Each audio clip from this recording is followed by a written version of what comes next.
All right. Hello, everyone. Welcome to our first segment, Kansas City Bitcoin Cryptocurrency. It is our inaugural show, and of course, we are so happy to have an OG from KCBC with us in the group. He was with us when we started a very long time ago. He's been an active member. He posts a lot in the group. He also has activities outside of the group that he does, learning, sharing information, all cryptocurrencies, involved in a few projects, including Helium and Ether2 staking, or ETH2. So Matthew Marcus, man, thank you and welcome to the show. You are the first guest ever on Kansas City Bitcoin Cryptocurrency. Dude, cheers, man. I appreciate it. This is awesome what you guys have put together. Awesome. I was stoked to be invited to be on here, and I love what you are putting together and what you got going forward. Yeah, our group is started from on Meetup.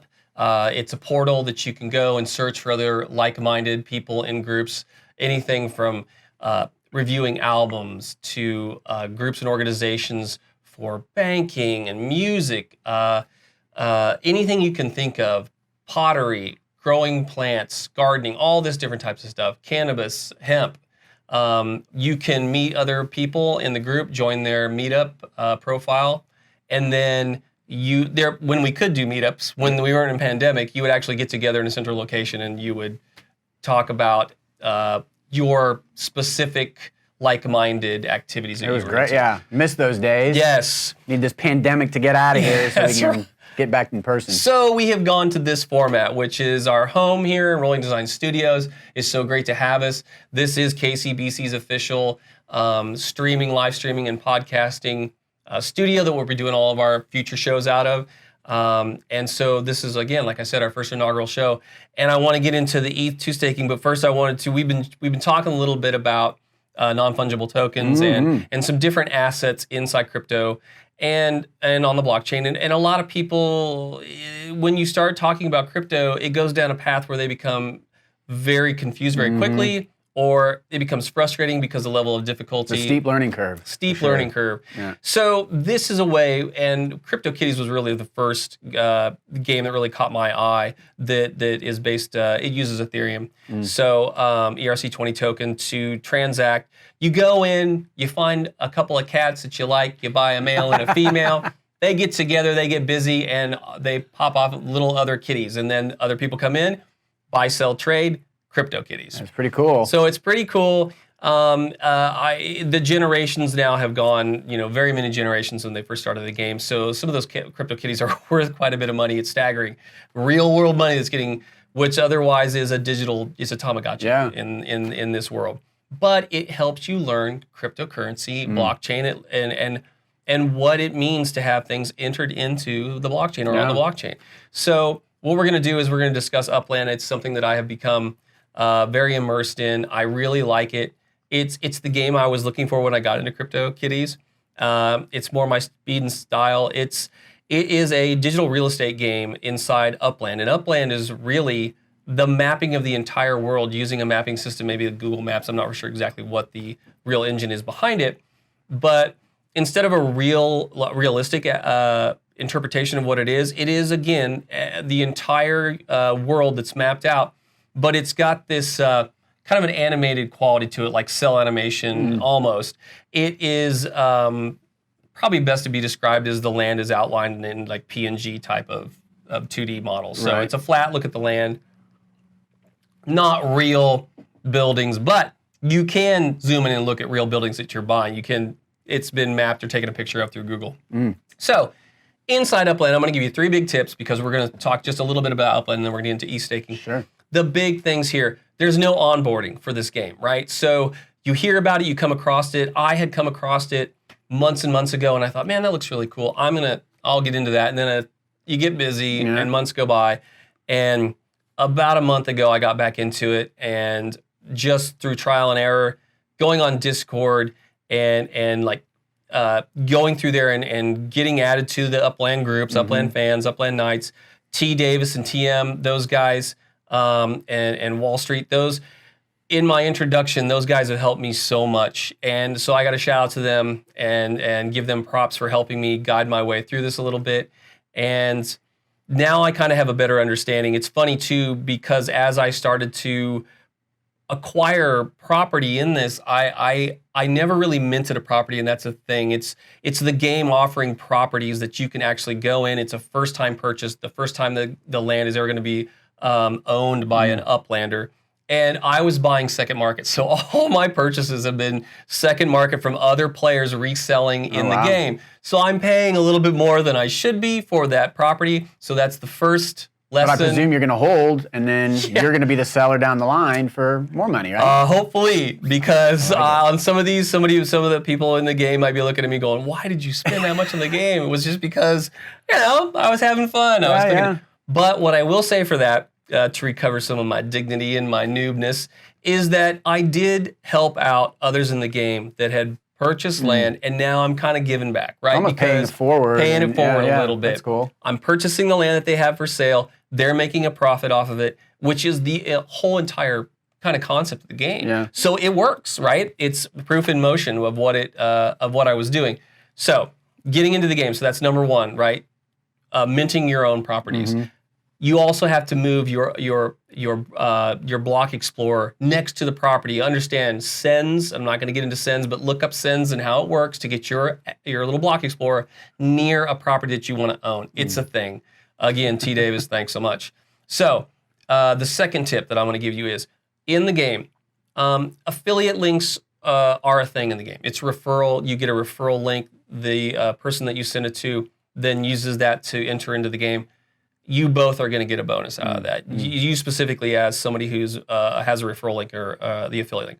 Here's the thing. Kansas City Bitcoin Cryptocurrency as a group really has not ever interacted with affiliate links. Have people coming in. We have them talk about their projects. We have them talk about how-tos, news and information, but we never allow affiliate links in the group. So where this comes into play would be where a senior member like yourself, if somebody wanted to know about Ethereum and they wanted to stake and they were too timid or they just weren't most confident in what they were doing, since you've done it, and I'm not saying that you have the servicer out there, but if somebody were to want to talk to Matthew about it, you may entertain the idea of doing that. There's a couple different ways we do this. If you go to thekcbc.com, how about that? There are donation links there, Bitcoin, Ethereum, and Litecoin. If you feel that KCBC has helped you out in a way for educating you and bringing you up to speed on something that you want to know, please, if you feel in your heart to donate to the group, that's what puts this all on. That's what helps us keep all this going and to bring you content that is news and information, not shills and not trying to get you into some scam.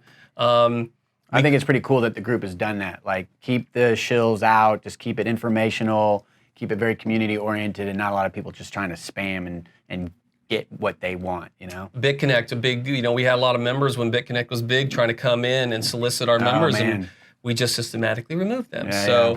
We don't do that. So anyway, again, affiliate links, when you're one-on-one and you're training somebody, it's acceptable to do that, but you got to make the person well aware that that's what you're doing. So, and that's where this segues into tip number 2. When you get into the game, you're going to be able to purchase properties with UPX. It's in-game currency. However, when you go to purchase more property to become an official uplander, because you are a visitor and you have to renew your visa every 6 days, when you make that first purchase, it's going to pay you out 50% bonus, not only to the purchaser, but to the person who referred you. So, the big mistake I made, I got anxious. I clicked the $20 and I thought, yeah, man, I got 20,000 UPX. It'll go a long ways. And then I saw the bonus come in and I didn't realize. And I was like, hey, I got 30,000. Hey, good game glitch or whatever.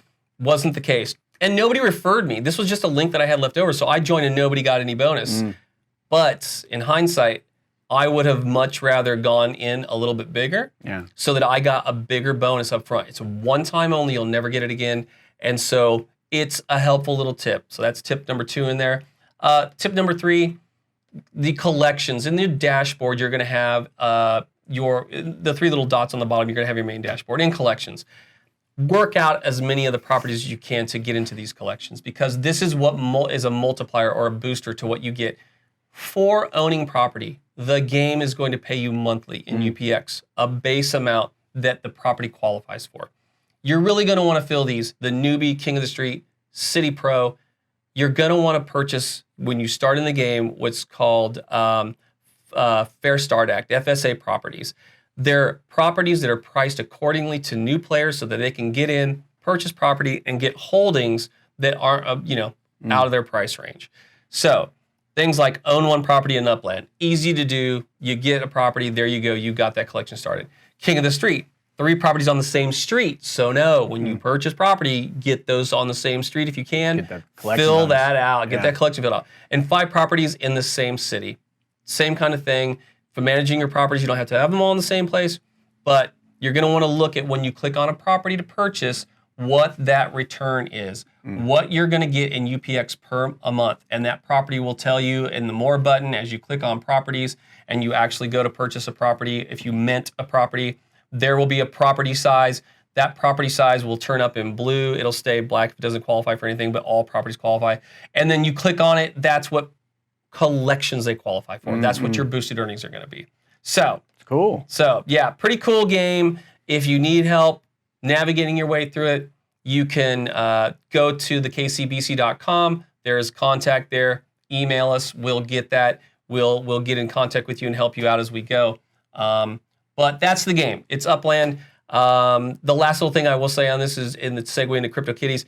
Actual owners of CryptoKitties are sending their CryptoKitties into Upland on an island so they can take a little vacation time. That's awesome. During these troubling times when you have a pandemic, you got to get away, send your CryptoKitty on a vacation, come into Upland. But what's cool is like what's happening behind the scenes, right? Because it's two digital platforms that are interacting with each other in a safe manner without any duplication. That's the benefit of blockchain. You can't just duplicate assets. That's the takeaway. It's pretty magic. It is learning how your interaction in the game, when you purchase a property or mint a property, you're actually adding to the blockchain an action that will always be there. And that way, you have a real world entry into the blockchain that you can look at forever. It's really cool. No, I think it's a fantastic project, and I'm glad you told me about it. Yeah. And showed me. Yeah. So again, there you go. That's my Upland spiel. I am KCBC in the game. I meant to have a different character. I got started down one path. Again, I got a couple of things going on with email verification. I am playing as KCBC in the game, so just so that everybody knows. So we'll see how far that goes down the path. You're on the leaderboard, right? I am on the leaderboard. You're on the leaderboard, which is cool. I didn't mean to get on the leaderboard. I just, out of sitting there clicking around and doing it. Be very careful in this because it can get very, I don't want to say addictive, but it is kind of a little addictive. You gotta gobble up. Fear, FOMO everywhere in this thing, man. So fear of missing out. FOMO's a real thing. It's happening right now. It's happening right now. And so why I had Matthew to come on today was, Eddie Lorenzo is one of our core cornerstones of information and knowledge. Amazing, and he helps out along with Zach. Man, I couldn't do without those guys. And yourself and other senior members, and that's why I'm so happy and pleased to have you here, because we're going to talk about Ethereum 2.0, what it is. We've been waiting for this for so long. People that are new to the game are like, oh, it's Ethereum, like the split that just happened for XRP with the airdrop. People got in on that right now. We've been waiting for that for years, to happen. Ethereum staking, we have been waiting for a long time. Marcus, tell us a little bit about it, and I want to tell us how you chose went down the path that you went down to, and demystify this for the viewers out there so they can understand. For sure, yeah. So Ethereum is basically going through an upgrade. So when it started, it was a proof of work consensus mechanism, just like Bitcoin, which works really well. But the popularity of Ethereum has pushed its limits.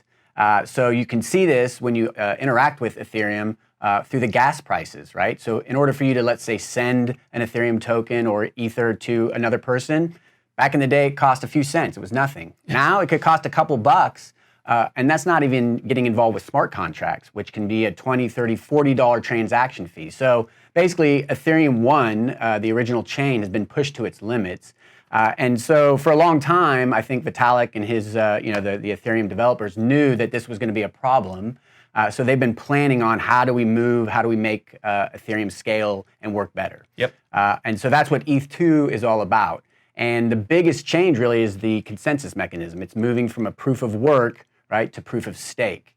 And really just at a high level, the biggest difference there is when you're running on proof of work and you have a node on the Ethereum network running on proof of work, it's basically cruising at 100%, just mining away, just going full steam, using a lot of electricity, causing a lot of heat. And the reason that you're doing that is because you're trying to earn ether, right?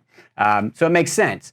With proof of stake, you don't need to do that, right? The rewards are given out in a different manner, and the reason that they know they can trust you as a validating node on the Ether2 beacon chain is that you actually have to buy Ether, put it, attach it basically to your node, and if your node behaves correctly, you'll get rewarded over time. You can see the APY, you can see it coming in. If it misbehaves, you get slashed, you get nicked, and your ether your deposit goes down. So that's the incentive to. You do get that back. It doesn't. They're not taking anything away from you. It's just your ether is no longer within that staking mechanism. No, you lose it. Oh, you do lose. You do lose it. So like when you stake your, if you stake your, it's so that's why. So if you're going to get into this game, and we'll talk about the different ways of which you can participate, but if you decide to be a solo staker, let's say you want to have a little computer at your house and you're going to put on the software and you're going to put your ether to it, and you decide to turn it off or you just stash it away or it breaks, over time your ether, that 32 ether, is going to be chipped away at. Wow. And if you get halved, basically if over time you're just not doing anything about it or you're acting maliciously and it gets to 16 ETH, they just kick you out.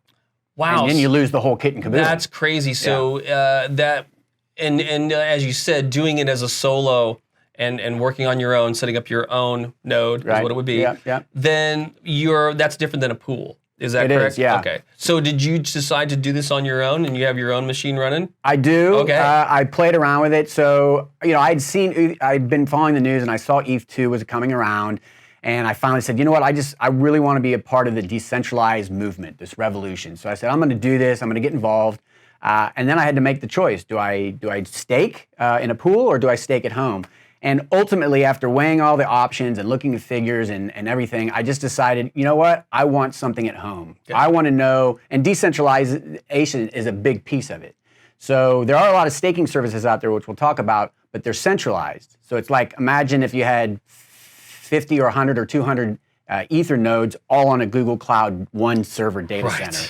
That's centralized, right? I wanted one in my house, and I want other people to have it as well. So we really blanket the world with these Ether nodes. Awesome. So when you decided to do that, you had what's required is 32 Ether to start with. Right. And so I'm assuming that was either on a cold wallet, it was in an exchange somewhere. Yeah. You started to prep to move that across.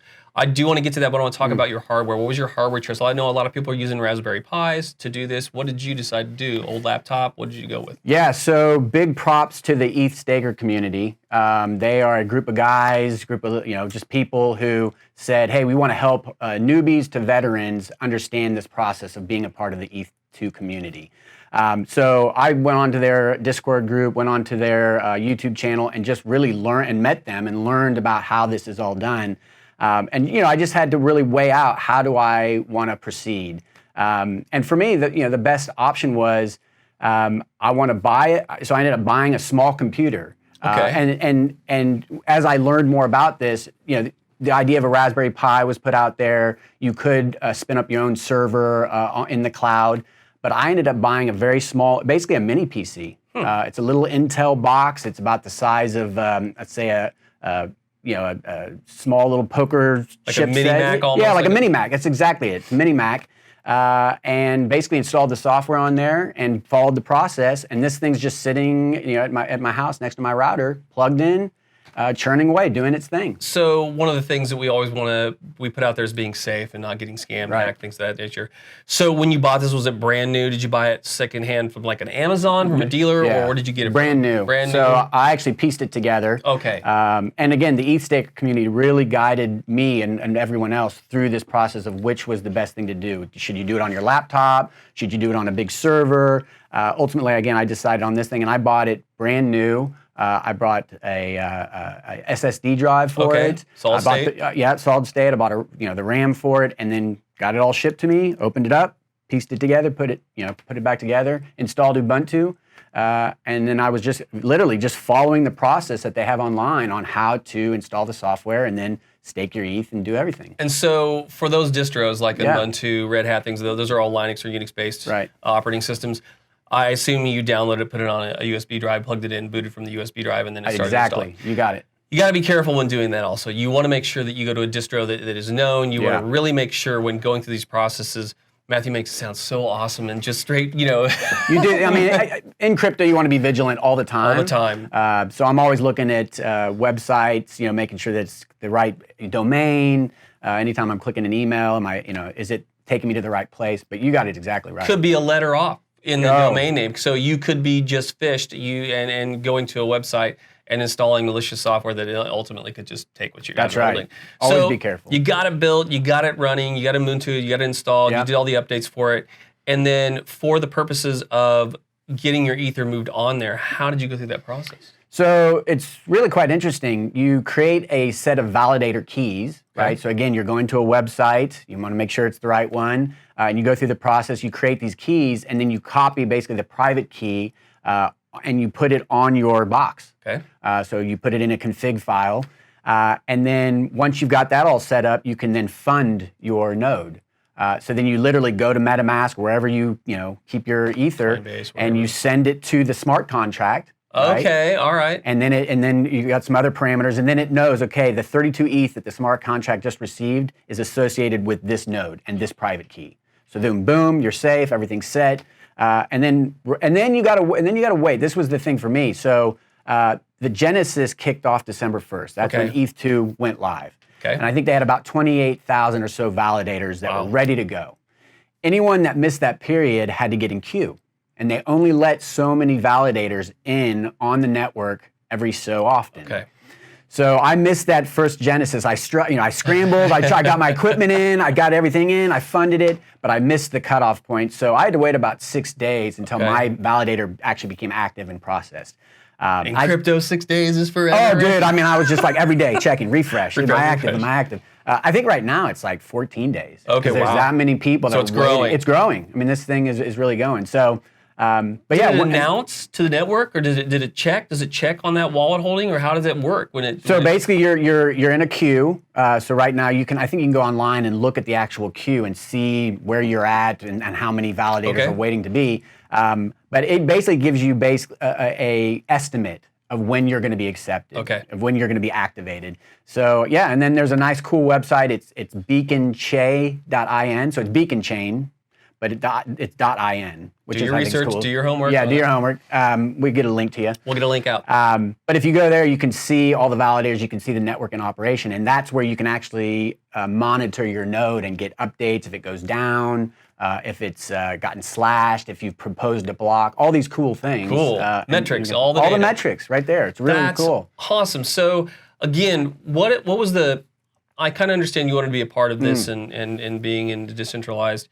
But what did it do for you in terms of actually taking, because Ether right now at the time we're speaking it's above 6, or we at 6? It's 6.5. So that's a lot. 650, yeah. That's a lot of a commitment to actually get to number one, 32 Ether to have, and then to actually put it up into a scenario where it could get eaten or taken, right? So what are you doing? Number one, what do you hope to gain out of this project, and is it? Obviously I think it's a long term for you, but also in the short term, where do you think that you will be?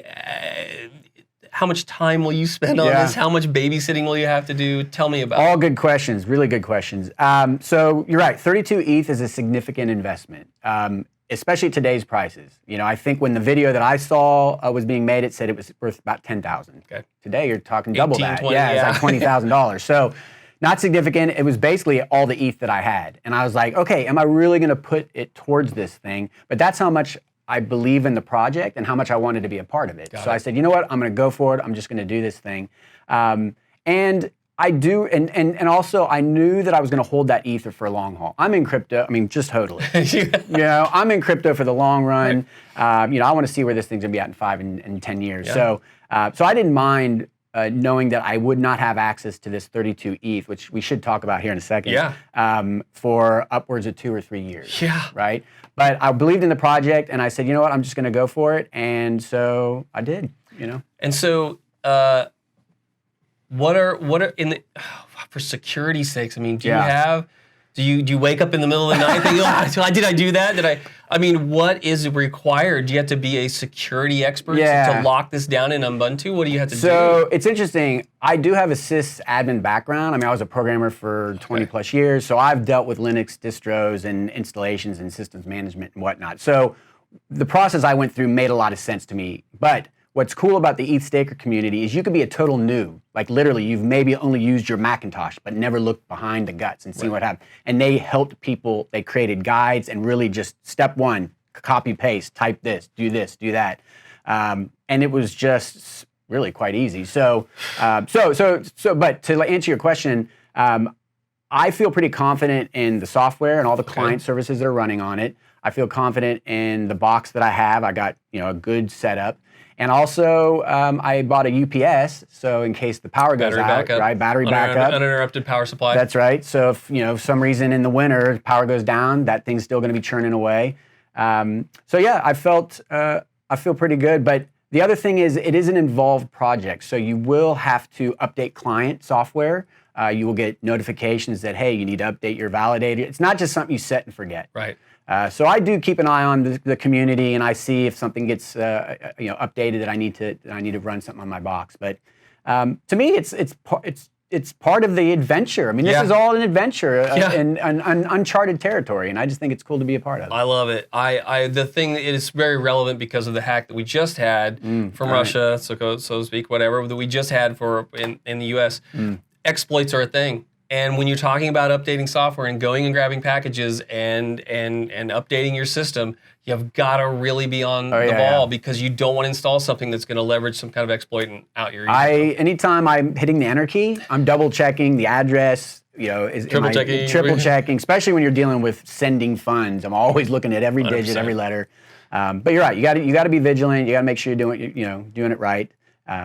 But it's when you're a part of it and you're starting to talk to other people that are part of it, I think it gets real exciting to know that you're part of this small community now, but it's growing. It is. And real quick, a mention on the lockup period. Yes. This is something that people don't maybe fully Tell understand. Us the tips. Tell us the tricks. Give us the goodies. So if you decide to do this, now it depends on the direction you go. If you decide to solo stake, right, you're essentially locking that 32 ETH up for likely 1 to 2 years. Wow. Probably closer to 2. Wow. And that's because you can't actually withdraw until phase 2 of the ETH2 rollout period. Okay. We're in phase 0, so we're just at the launch, and phase 2 doesn't come around until probably 2023. Okay. So if you, like you said earlier, if you're in it, you're committed, you're in it to win it. Now, the staking services are a little different. Okay. Right? And that's another option you have. If you decide that you don't want to run a computer at home, you don't want to have to buy equipment or have it sitting at home plugged in, you can participate in these staking services, right? Where instead of doing it all yourself, you simply have them manage everything, right? You just go in there and set your intention, create an account, say, hey, I want to be a part of this service, and then they'll spin up a node for you, or you can just send them a little bit of ETH. You don't even have to go 32 ETH, and they'll basically put it in their pool, right? And then you'll get the rewards. And if you decide to drop out of the pool, you can take your ETH out right away. Now, they do take a commission, so you're never going to get full what you would get if you were staking solo. But there's the trade-off of not having to manage anything, coming and going as you please. How would you, in terms of having confidence and trusting a pool like that, to not run away with everybody's, I mean, that's what happens in a lot of these situations. Right. So really looking and vetting a pool, you're going to really have to do your homework and see who's behind the project, how long they've been running it. Yeah. So did you 10,000% that. Yes. Vet. Always do your research. Yeah. Did you come close to a pool that you felt like was like there's a rocket pool for some other? There's some of these other. I don't even think rocket pool is actually Ether staking, but there are other staking. No, they are. Are they? Right. Okay. Yeah. So did you come close to choosing one, and who was it, and what? I did look at him. What's interesting is, and I actually did set up a couple. Now, most of them were on testnet. So in the lead up to this December launch of the Genesis of ETH2, there was about 2 years of just testnet running. Okay. And so I actually installed the testnet on my box initially, just so I knew what I was doing. I didn't want to start like production. So I started the testnet, tested out, boom, worked perfectly, then went to mainnet. all of these staking services were all on testnet. Okay. So even at the genesis, because their smart contracts and all their code behind the scenes hadn't been audited yet, they obviously didn't feel comfortable launching on mainnet and taking people's money in. Yeah. So they basically said, hey, you can participate with us, but it's all testnet. It's all funny money. Interesting. Right? So it really wasn't going to be around soon enough. And so I just decided, you know what, I'm just going to do my own thing. But there are some good services out there, and a few of them have since launched on mainnet. Okay, there's a so couple, they actually have. They are up and running, Wow. and actually Eddie, who we'll hear from. Eddie Lorenzo, yeah, Eddie Lorenzo. I mean, talk about ETH OG. Yeah. Like, I'll never forget meeting that guy and him talking about Ethereum. I was like, wow, this guy knows it. Back in the days when you used to have your Trezor and your Ledger Oh, yeah, on a just- keychain, and hey, yeah, that's all. And now everybody's That's all like, locked up. "Whoa." and- Yeah, exactly. So that guy's super knowledgeable. 100%. And he's actually supporting the community right now through participating in these staking services and updating us along the way. Yes. So he's telling us about his journey, Yes. about every service he's using and the takeaways. So can't wait to hear from him. Yeah, we're gonna have Eddie back this up on a segment. He'll be talking about his adventure as you did yours. Yeah. I have really enjoyed this. I appreciate it, your knowledge and what you have done to get here. It's a lot, and I'm sure people right now are almost a little bit overwhelmed if they're new into the space. But you will find that if you go onto the Facebook group and you join that conversation, there are no stupid questions. Feel free to ask. No shame, answers by shame. We don't do that. No. So we'll help you out as much as we possibly can to get into one of these that you may choose to take your Ethereum and stake with. Yeah, love it. Any kind of like last little tips, tricks, anything that you can tell us for people that are thinking about staking their Ethereum? I mean, we're in uncharted territory. I think this is something that we'll look back in 5 and 10 years and say, hey guys, I was part of the early days. And if that excites you, if that's something that you want to be a part of, I think being a part of the ETH2 staking community is for you, whether you do it solo or whether you decide to go with one of the services. But I do honestly believe that there will be stories told in 5 and 10 years, and we will say, oh yeah, I was there at the Genesis, and people will be like, what? Yeah. You were there at the beginning? And that's what people are going to continue to say just about crypto. So that's all I say is just get involved, jump in, and hit me up anytime. I love talking this stuff. I was talking late last night with a buddy who was new to it, and I was just explaining everything. So hit me up. I'm happy to answer any questions. That's awesome. So you do have a live Ask Me Anything crypto show coming up, or what are you doing with that? Tell us about it. Yeah, that's really nothing. So I am such an advocate for crypto. I've been talking about it for years, and most of my friends are just rolling their eyes at Shut me. up. Right. They roll their eyes, just like I'm sure most of us out there feel the same, have family members doing the same. And so obviously now that we're back up, right, the bulls Yes. are back, everyone's like, hey, what's that Bitcoin? That thing's got some movement. And I've been talking for years just about doing a very informal, get on Facebook Live, just my friends, anyone I'm connected to, and just say, ask me any questions. So that's really what I've just decided to do it. I'm going to do it on Saturday. It's not really a public thing by any means. Okay. It's just for my family and friends to be like, all right, dude, what the hell's a blockchain? What is this? Or Explain like, this. why is Bitcoin even worth anything? And honestly, it's just for me too, just because I like talking to a camera every now and then. So I actually might just be talking to myself. I don't know if anyone's going to show up. 5 people But out I there. can tell you this, I'm going to have a beer in hand, and I'm going to have a good time either way. Well, we will make sure that everyone knows about it in the group. You can absolutely post to the group. No worries. You along with Shaker Gupta, who's a government blockchain projects all the time going on, and we love talking about members who have gone on to do their own projects, no matter how big or small. So it's Cool. going to be fantastic. Yeah.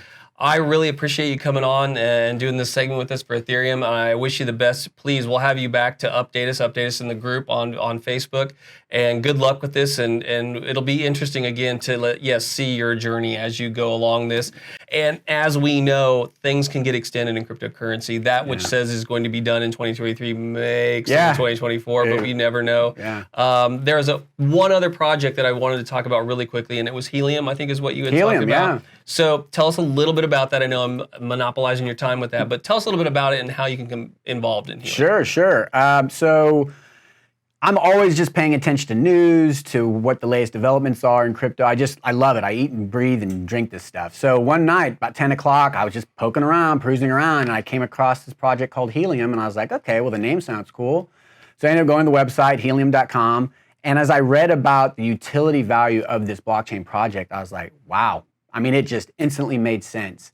And so I just dove deep down the rabbit hole. I was up till 3 a.m. and next thing I know, like I'm fully in. I'm buying You have a a device, miner. I'm like ordering a miner. But the short of it is Helium's creating what they're calling the people's network. Okay. And basically what it is a network that spans the world. Eventually, that's what they're going to get to. Of devices that operate on the long-range protocol. Okay. Okay. So what that means is, most of us are used to Wi-Fi, right? You're at home, you're on your Wi-Fi. If you go outside into your front yard or across the street, you disconnect from your Wi-Fi. Sure. It's too far, right? Gotcha.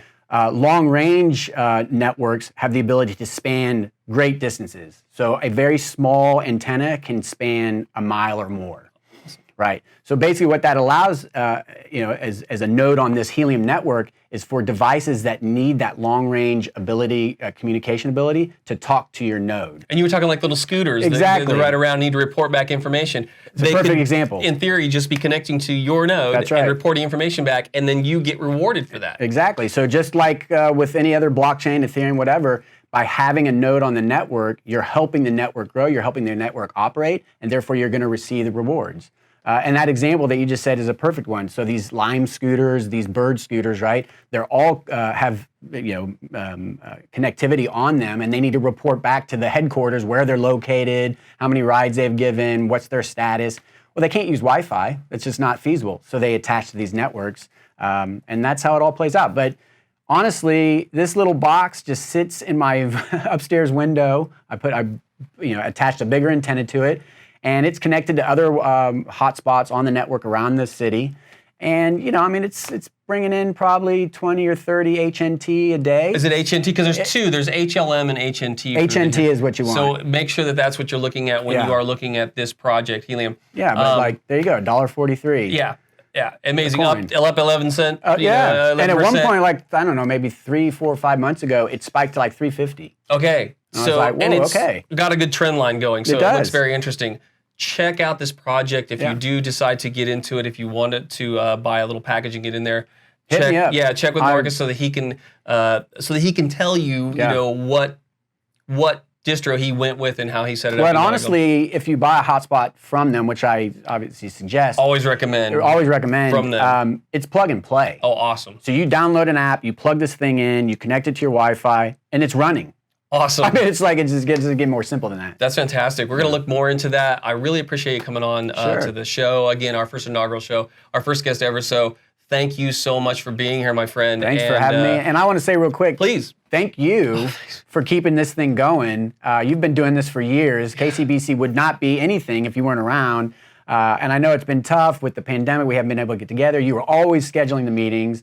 And I know this is like a love of what you do. In life. It's a labor of love. It's a labor of love, and we're all appreciative of you doing it. So thanks for keeping the wins the sales going. The sales are up. I appreciate it. I do. I thank you very much for that. Again, it couldn't be done without members like yourself, Zach Mann, Eddie Lorenzo, guys that are helping all the times. Even members that are have moved away from this area. We're still all inclusive of what we do. So thanks so much for that. And we'll continue on. Love it. Thank you, everybody. That's our segment with Matthew Marcus, and we'll return to the live show.